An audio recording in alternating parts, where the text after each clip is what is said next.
Welcome to the LOGSTAT, the Army's premier podcast on all things sustainment, where we analyze new developments, discuss current trends, and forge the path ahead for the next generation of sustainment soldiers.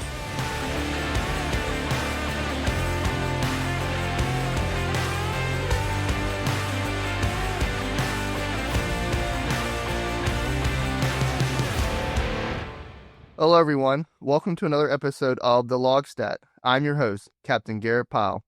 With the changing to battlefield dynamics, the way we train must also adapt for winning the next fight and increasing our lethality.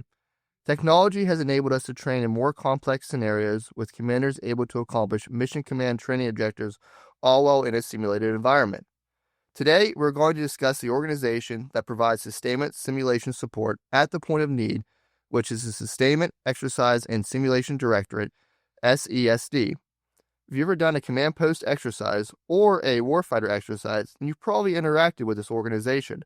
But maybe you don't know that all they have to offer, or you might not know that there's an entire organization dedicated to provide this type of training assistance. Don't worry, you're not alone. I didn't even know that they had everything that this organization had to offer until I sat down with my guest, who serves as the director for this organization, Colonel Michael Barnett. Colonel Barnett is a 1990 graduate of Norwich University, the military college of Vermont, with a Bachelor of Science degree in Marketing and Management. He followed a traditional civilian career path in the automotive distribution industry, working for the automotive carrier division of Ryder Trucking in New Jersey and Minnesota, and later the corporate office of the Allied Automotive Group based in Georgia, where he led their research and development office until his departure to active service. In 1996, Colonel Barnett enlisted in the Minnesota National Guard as a 19-kilo tanker and later commissioned as an armor second lieutenant. He transferred to the Georgia National Guard and deployed in 2005 to Operation Iraqi Freedom. Following deployment, he graduated from the Maneuver Captain's Career Course at Fort Knox, Kentucky in 2007. After graduating from Command and General Staff College in 2013, he was assigned as the experimentation officer to the Mission Command Battle Lab at Fort Leavenworth as a new models and simulation FA-57 officer. He has held numerous assignments and commands from modified tank companies and 1st Battalion 34th Armor to the 1st Infantry Division Chief of Knowledge Management.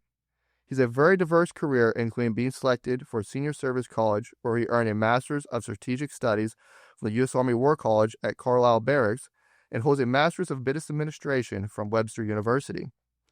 His wealth of knowledge and experience is perfect to lead us through today's discussion. So happy to have you on the show today, sir. Welcome. Garrett, hey, it's great to be here with you and the Sustainment team here at Fort Lee. I look forward to the conversation and sharing our knowledge with the community and any way that SESD can help out with training and building readiness. So I just want to really thank you for taking the time to come in today, really get our audience an understanding of what your organization offers to the force. But kind of to start us off, because I know some people are not going to be completely familiar with your organization. So can you describe what the Sustainment, Exercise, and Simulation, Directorate, the SESD, like what it is, what it does? Oh, great, Garrett. Thank you.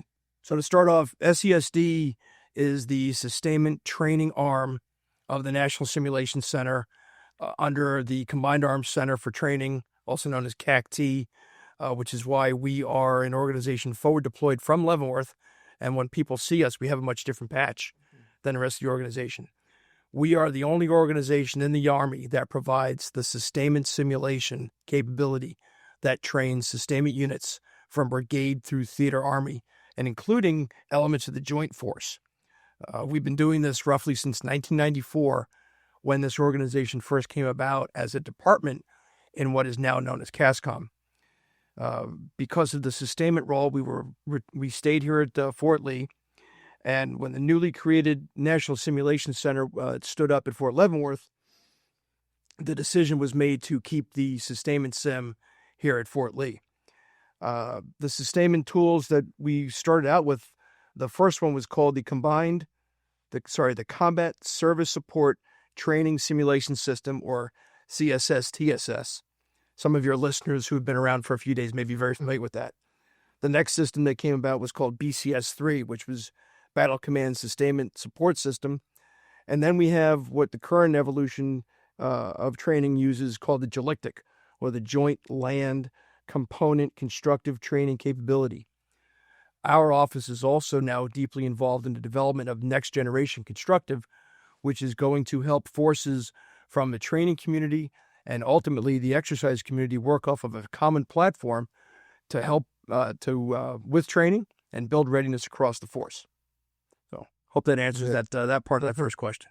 No, well, one, I didn't realize it was that old. Now I'm like, well, man, this is old as I am right now. Especially be able to see the generations, the different technology that has come about through the years, and seeing how you guys have adapted to the new technology, provide the most state-of-the-art simulation training. Yeah.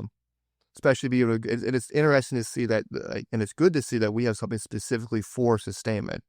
So when you're going out and doing these exercises, like you guys are provided specifically for the sustainment units, which I guess kind of leads into, so what all exercises do you support?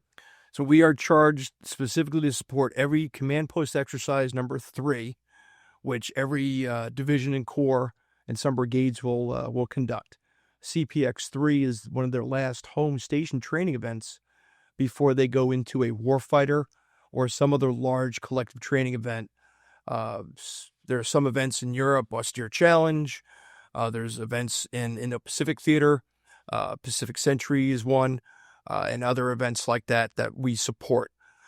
So like I said, we support CPXs, we support warfighters, we support theater and expeditionary sustainment units, all the way through Army component commands, and in some cases the Joint Force. And we do that here from Fort Lee with our team of officers, NCOs, warrants, Army civilians, and contractors to help the sustainment enterprise. So everything's based out of here. Yes. Okay. So pretty much your team, anytime, it doesn't matter what type of exercise it is, will go out, let's just say down to Fort Hood and do an exercise, or they go out to Germany. Like, they're always coming out of here. Correct. To do that. Right. So our simulation, so the LOGFAS, some people also call it as LOGFED, and JDLM, which is the Joint Deployment Logistics Model.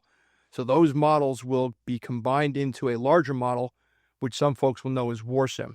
That is being pushed from the National Simulation Center at Fort Leavenworth. So when we join the Federation, it's when you bring all these models together, we push from here on any number of networks that we have available to us, from U.S. Secret through 5i, partner networks like Centrix K and Centrix J, so we can support any number of exercises based on the training audience. And we do that from here. At any given time, we can support up to 7 locations across the globe with these networks. In one recent Indo-PACOM exercise, we had personnel in Korea, Japan, Alaska, Hawaii, and the United States. And we're able to do that from here at Fort Lee. Oh, wow. So that's awesome that you're able to have that type of reach. So when your team goes out, are they doing operations here, or are they doing it with wherever the unit's actually training at? So we operate here to provide the round-the-clock support from our exercise control cell, where our battle captains, our contracted support network specialists are located out. And from here, our personnel make sure that the sim is working properly in coordination with the local mission training center, which helps the training audience. Our folks that are with the training audience are in what is known as the response cell. The response cell is a group of soldiers from the training audience that are specifically assigned to provide the stimulus. They're what we call them as pucksters or digital warriors. They're manipulating the units on the battlefield. The training audience would be out in the field at their local unit, at their home station. They'll be reacting to that stimulus, whether it's Blue Force or as one of our partner units at the Mission Command Training Program, they will have an an opposing force, that this way you have some type of competitive action. So we'll have people all across the training audience, whether it's here or out across the globe. Okay, so I guess my next question kind of goes into like a little bit more on your team, like kind of the breakup or the build of your team. So those are all FA-57, like on the officer side? So I have FA-57 officers. I also have 90 Alpha officers, and I have sustainment non-commissioned officers, and I have one warrant officer billet currently is listed as a property book warrant, but we're working with the commandants here at Fort Lee and with Branch to we've done an assessment on that position, and we see that we probably want to have a transportation warrant or a human resources warrant to help us better work with the complexities of LISCO for to address a lot of the human resources needs, personnel replacement, finance, medical, and so on. So we're relooking at our own TDA, our table of distribution and allowances, to make sure that our personnel that serve as a training tool help the training audience. So I would see that those who serve on the team here can get a lot of experience, being able to go out and travel a lot and really build their toolkit from seeing these different exercises. Yes, just indeed. From a ton of different areas. Indeed. And we will readily put a captain or a sergeant first class into a training audience where they're dealing with lieutenant colonels, and sergeants major. So our personnel, while the rank may not directly line up with the training audience, they have the skills to help them with using the tools that we provide, whether it's LogFed and or JDLM, to help them be successful in their training evolution. And that would be the training audience. And that's where our expertise as simulations officers, as logisticians, as multifunction non-commissioned officers, we can provide the training audience that expertise on the simulation to help them get after their commander's training objectives to prepare them for their next missions. Awesome. So how would you look to describe more like the training environment of the SESD? I know we've kind of talked about you have some people there from the training unit that come in and be in the response cell to help with inputting some stuff, but how would you actually fully describe it? So what'll happen is what you're kind of touching on is the exercise life cycle. Mm-hmm. So in order to talk about a warfighter, you have to talk about the training events that preceded it. So there's command post exercises that precede the warfighter.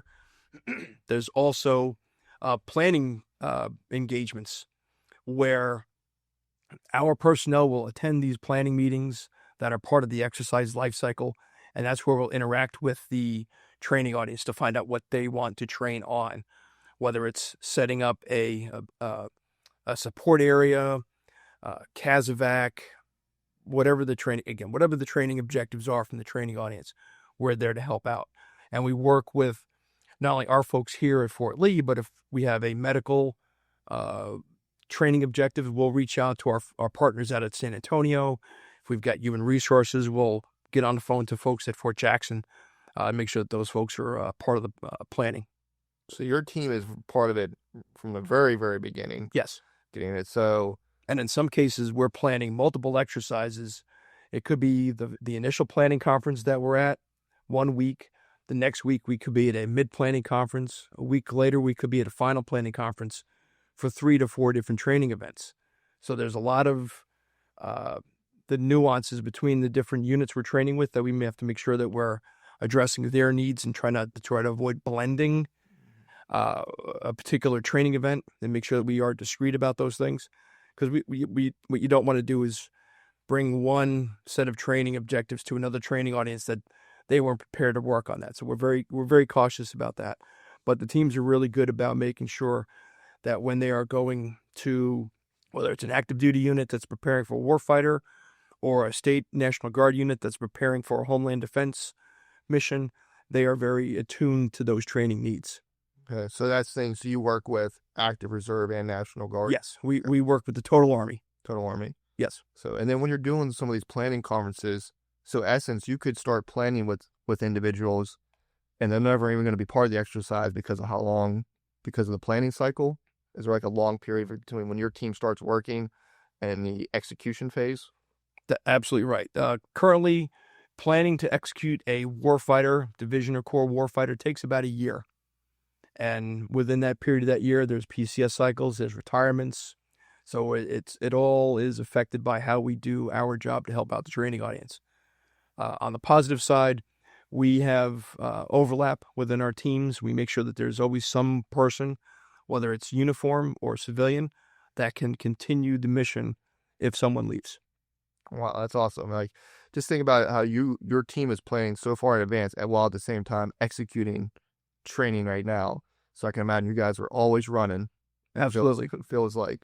We did an all hands yesterday, and one of our team leaders mentioned a statistic, and I asked him, what's so important about 150 days out of 188?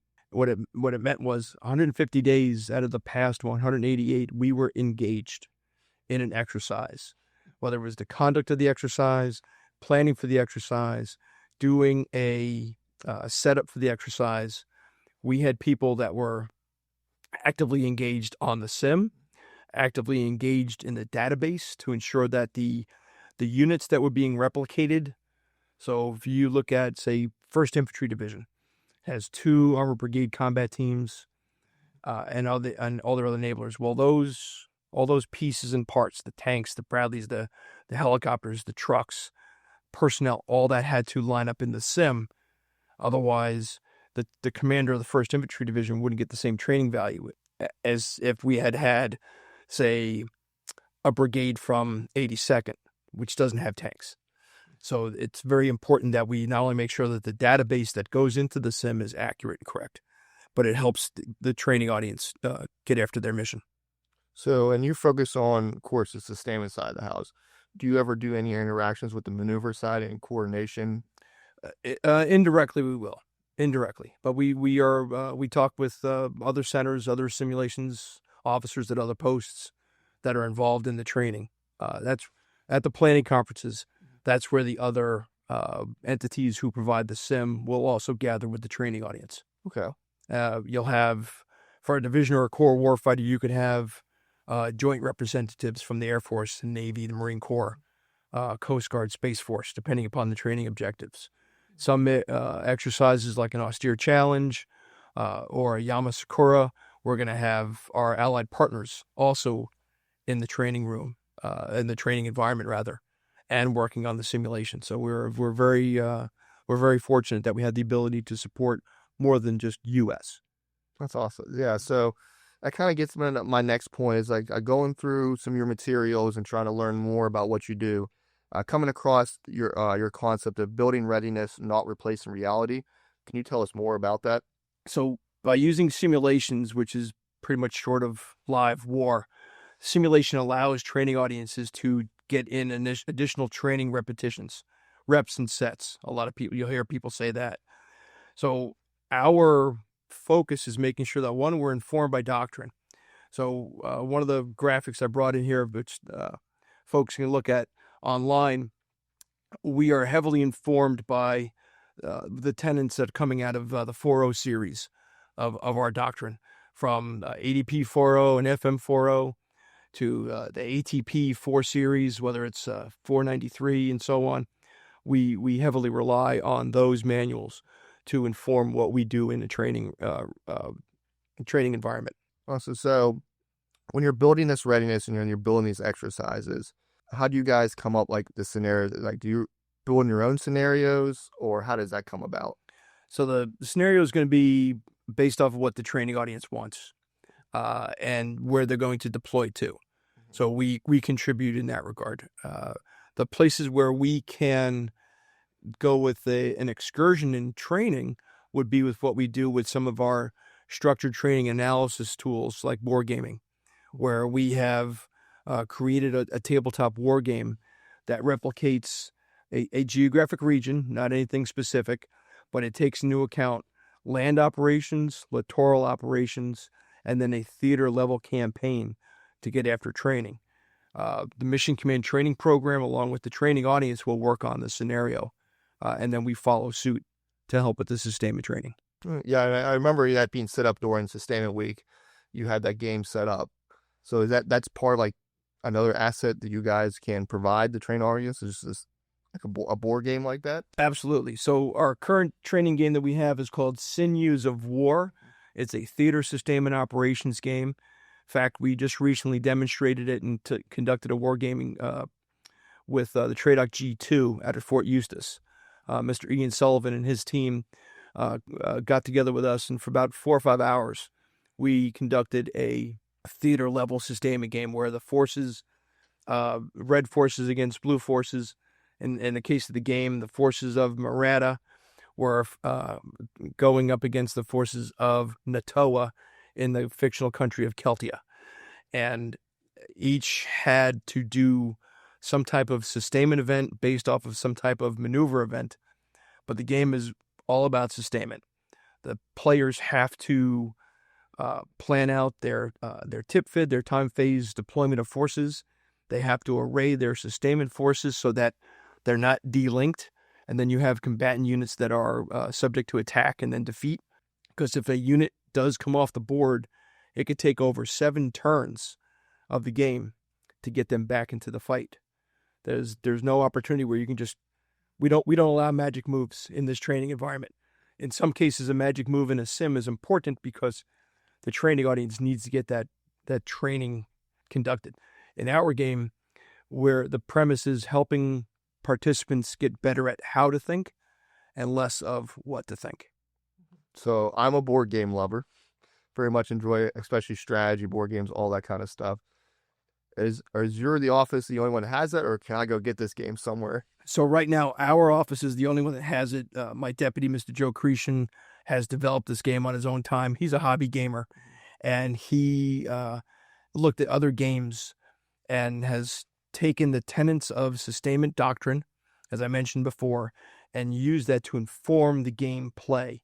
So while it's a game that has a hex board layout, so there's rules about maneuver, how many spaces you can go, it's still deeply rooted in sustainment doctrine.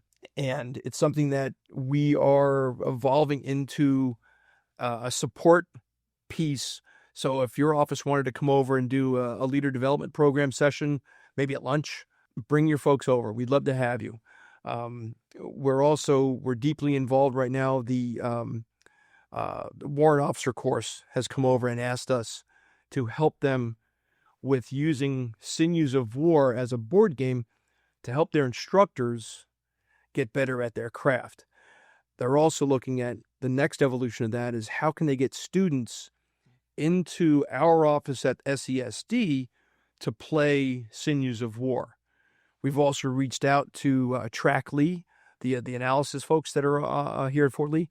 They are also very interested in wargaming because wargaming as part of MDMP is, when you look at the chart for MDMP, military decision-making process, it's within COA analysis, step 4. What we're doing with wargaming is we're expanding it because wargaming allows participants to iteratively get after a problem in what some people will call a safe to fail or a safe to experiment or a safe to test environment. We're using Sinews of War to do that.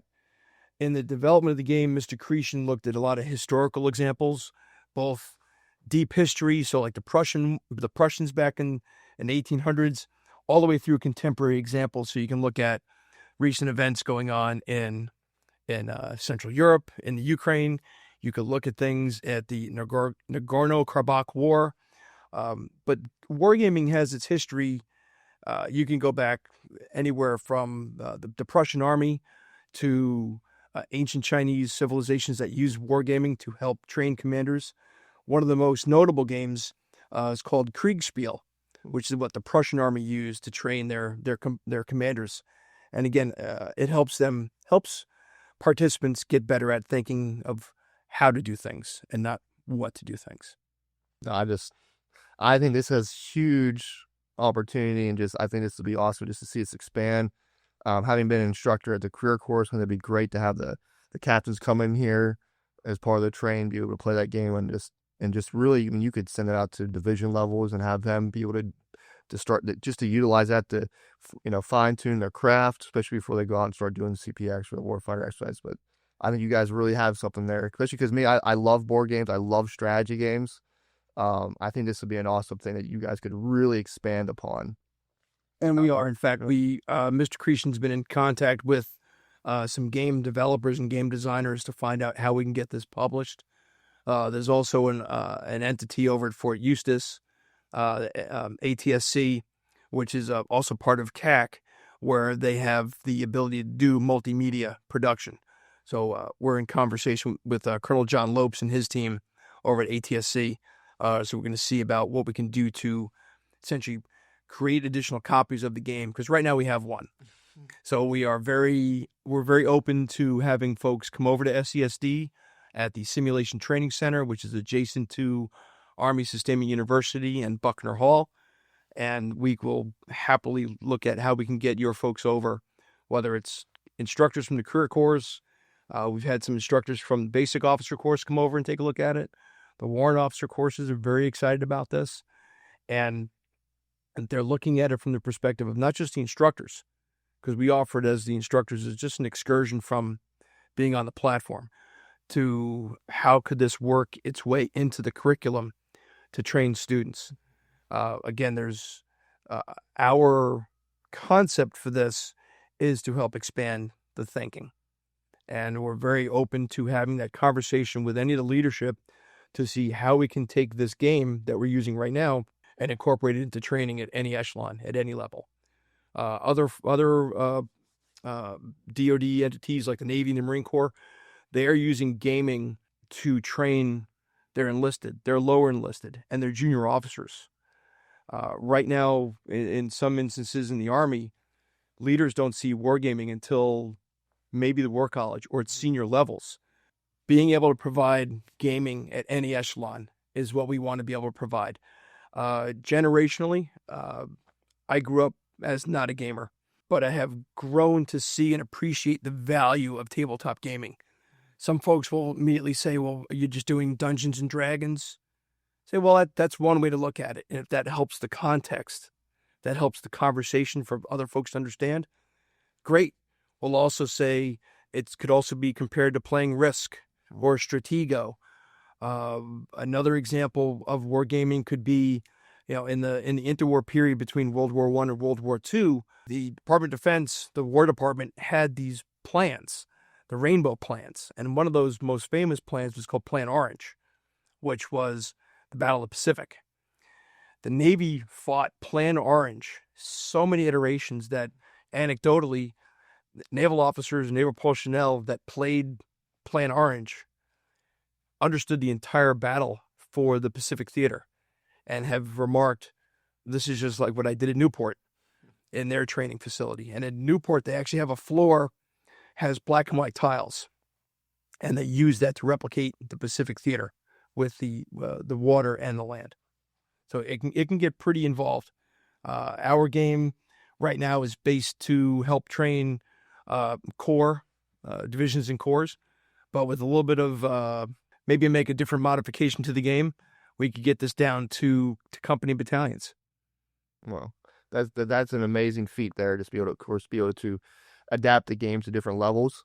But then also, I think you really hit on a great point, is this, how, especially in history, you just referred back to World War II, between World War I and World War II, just doing these simulations, doing this training, how vital that is to prepare for the next fight to really increase the lethality. And what your office is able to provide really prepare sustainers for the next fight when it comes to large-scale combat operations. And as I mentioned earlier, a warfighter takes about a year to plan. Thousands of man-hours, computers, networks, travel. A tabletop game can be set up and run during lunch. We would almost call that a low-overhead, low-cost simulation. Anything short of war is a simulation, whether it's electrical, digital, or analog. And tabletop games like this help training audiences, help staffs, help whomever get better at their craft. In the case of our game, Sinews of War, the sustainment elements that you have to be planning for, commodities of supply, Class 1, Class 3, Class 5, personnel replacement operations, theater enablers. What does the country that you're operating in have, and how can those be used by the division commander, the corps commander, the theater commander? And you can play that out in an afternoon. You're still informed by doctrine, and you can pull any of the doctrinal manuals that I've laid out here on the table to help with your training. And if you make a mistake, okay, it's a game. We can always step back a few turns if need be and allow the training audience to get better in the conduct of their game. No, I love that. And I just hope that anybody out there, at the end, of course, we're going to talk about where they can reach you out, but definitely reach out to you. I think that's a great opportunity. Absolutely. So one of the things I know I wanted to get into is the sustainment staff simulation training. You had published an article back in the fall edition of the Army Sustainment Professional Bulletin back in 2025, so last fall. It was titled "Strengthening the Foundation, Elevating the Sustainment Staff to New Heights." Can you tell us more about this sustainment staff simulation training? Absolutely. So we recognized that there was a gap in training when we were, as we're planning for our theater level exercises. Typically during home station training, maneuver units are able to support some of these exercises a little bit better than sometimes the sustainers can.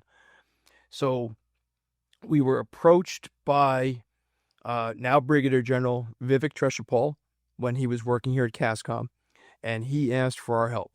He said he was putting together a brand new staff as he was taking command of the 364th ESC, and he was preparing for deployment to the CENTCOM Theater of Operations. So recognizing that he wasn't going to be in a large-scale constructive simulation for several months, he needed something for his staff.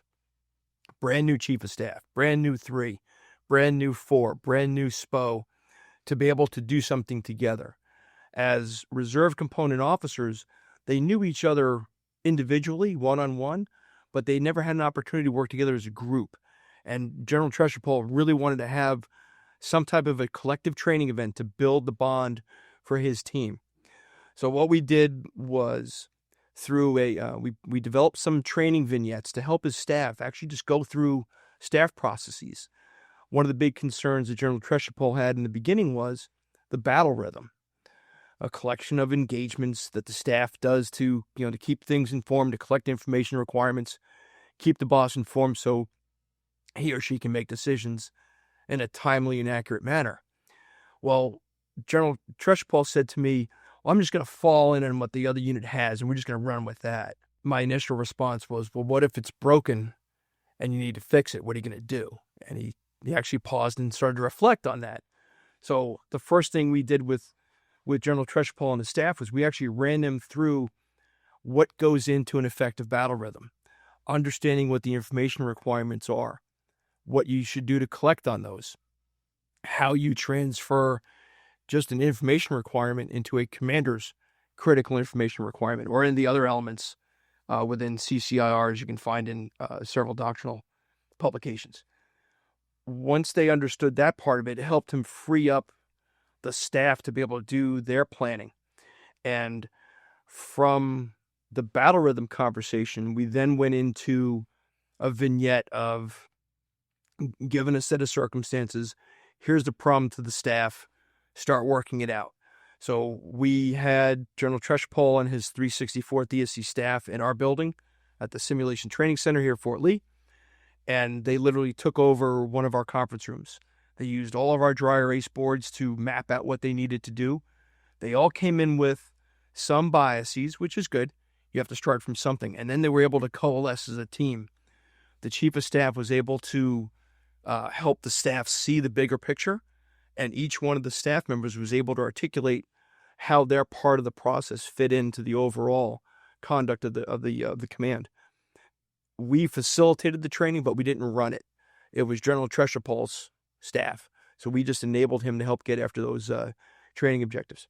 What we saw as a great advantage for reserve component forces was this didn't require a simulation. It didn't require thousands of man hours to set up. It was a human engagement facilitated by our team. Our team, again, consists of simulations officers, logistics officers, and multifunction non-commissioned officers and contractors, and we were able to help them improve their readiness. Their next major training event, following 4 or 5 assemblies, also known as drills in the National Guard, they engaged with First Army, and they were better prepared for their training with First Army ahead of their certifying event, and then ultimately their deployment to CENTCOM. General Treshapal has since returned, and we invited him back to the office, and we said, okay, sir, from where you were when we first started this, through your deployment and then back, what sort of feedback to have for us? And he sat with us for a couple hours, and we collected great insights, great observations, and lessons learned that we're going to incorporate into future evolutions of what we call S3T. This is the Sustainment Simulation Staff Training. So is that something you're still developing, what it's going to fully be for the next iterations right now? It's a work in progress. We've had a few other ESCs contact us. Thanks to General Treshapol's networking. He knows a lot of folks, and they've reached out to us. So it's very tailorable. The one concern we have is how do we balance doing this like to do training against what we have to do training. And again, our have to do's is what we've been tasked with from CACT, which is support CPXs and warfighters. So providing the training to forces that ask for it, we have to do a good analysis on what our availability is. And then in an environment where resources are being very constrained or very focused, we're very judicious in that. We've looked at how can we do some of these exercises where we're completely on teams. That allows a greater level of participation without any travel. So we're able to look at that. And in some cases, some of these units are looking at how can they come here to Fort Lee and work with us at SESD. It's great to see how just a simple conversation now has birthed this entire new train. So that's awesome just to be able to see how you now have this staff, as you said, this is the S3T, the staff simulation training, just now that, and even though it's in its development, but just to see the fruits of your labor from just that simple conversation, how well it performed, that low cost, and now just to see where that can go to. Because I think that's great how, you get a whole brand new staff together. You need something simple like that to really synchronize the staff into one functioning unit. So I'm looking forward to see how that continues to grow, how you guys adapt that across the force. Yeah, we're looking forward to. Like I said, we've had several introductory conversations with other sustainment units. Thankfully, through the cooperation and coordination with General Treshapol. So we look forward to how those other engagements would pan out. Also, what was also very helpful for us was during Sustainment Week here at Fort Lee. Those training units that were in attendance were able to see what the simulations look like on how we operate it, have a deeper discussion on S3T, and also see how board gaming can help. As I mentioned a little bit earlier, sometimes board gaming is generationally influenced. Myself, as an older officer, I didn't have the experience of using wargaming, but the junior officers, the junior listed, are doing a lot of wargaming, whether it's on an electronic device or actually rolling dice and figuring out outcomes, like in a Dungeons or Dragons or Stratego or something like that. So it's very exciting that this is a skill set that doesn't require rank or an MOS. It's a passion to get after being immersed in a training environment at a low cost, easy to set up, easy to facilitate. And what my office is doing is we're looking at how do we bridge the professional knowledge that our officers, our non-commissioned officers, our warrant officers, our Army civilians have from years of military experience, and bridging that with the generational interest and passion for gaming. So we're looking at how we can bring those two together. And that's where it gets very exciting from a training perspective. I love it. Just love that whole app. I love that whole thing. So kind of to wrap us up here, just give you an opportunity to, is there anything that we missed today that you wanted to highlight to the audience from your organization? So I guess to highlight from our organization, so the Sustainment Exercises Simulation Directorate here at Fort Lee is a sustainment training capability unique to the United States Army. We can go just about anywhere. We support more than just MCTP events. We support more than just home station training events. We support more than just Army service component events, more than just joint events. And we do that with a team of dedicated professionals to provide the sustainment enterprise with training that helps to improve their readiness and prepare for the challenges of multi-domain operations. Awesome. So to close this out, what advice do you have for the sustainment community from all your years? So as an armor officer, I don't have a whole lot of experience with the sustainers except being a customer. But what I would offer is, given that we are here at Fort Lee, we can help any of the teams here, any of the commandant schools, any of the staffs that are looking to conduct want to add to their leader development program and want to bring gaming into it. We can help out. If they want to see what goes into the sustainment planning before a collective training event like a command post exercise or a warfighter exercise, reach out. We'll find a way to get everyone together and show you how we do that training for the larger training audience. So if people would have additional questions, they want to follow up with you, they want to ask about the board, the board game or simulation stuff, or the for the staff simulation, where can they reach you at? So we're here at like I said, we're here at Fort Lee. We're in the Sim Training Center, adjacent to Army Sustainment University, right on Quarters Road. I would say, shoot me an email, and I'll happily get you guys linked up with the right folks within our operations center. As a simulations officer, I've been trained to not say no. I may counter with not now, but we'll find a way. If a training unit, a training office, any school here is looking to do some training that we can facilitate, we'll find a way.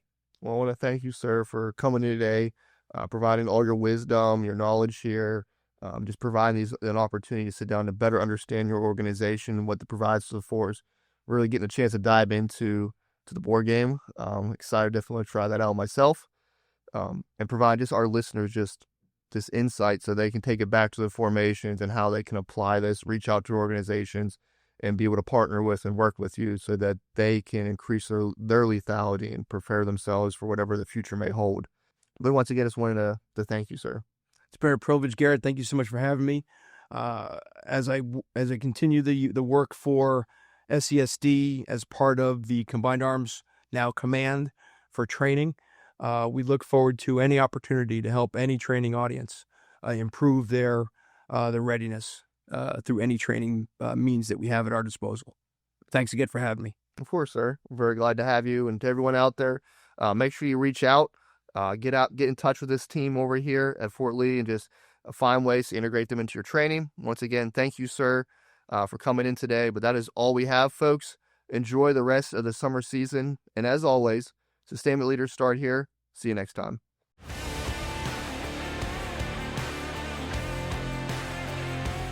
Thank you for listening to another episode of the LOGSTAT. We hope you enjoyed today's conversation. Please share this episode across your formation and leave us a review. If you have a topic you'd like here discussed, then please reach out to us at armysustainment@army.mil or directly to me on Global at garett.h.pyle. Follow us on Facebook, X, and LinkedIn at Army Sustainment. We'll see you next time. Sustainment leaders start here.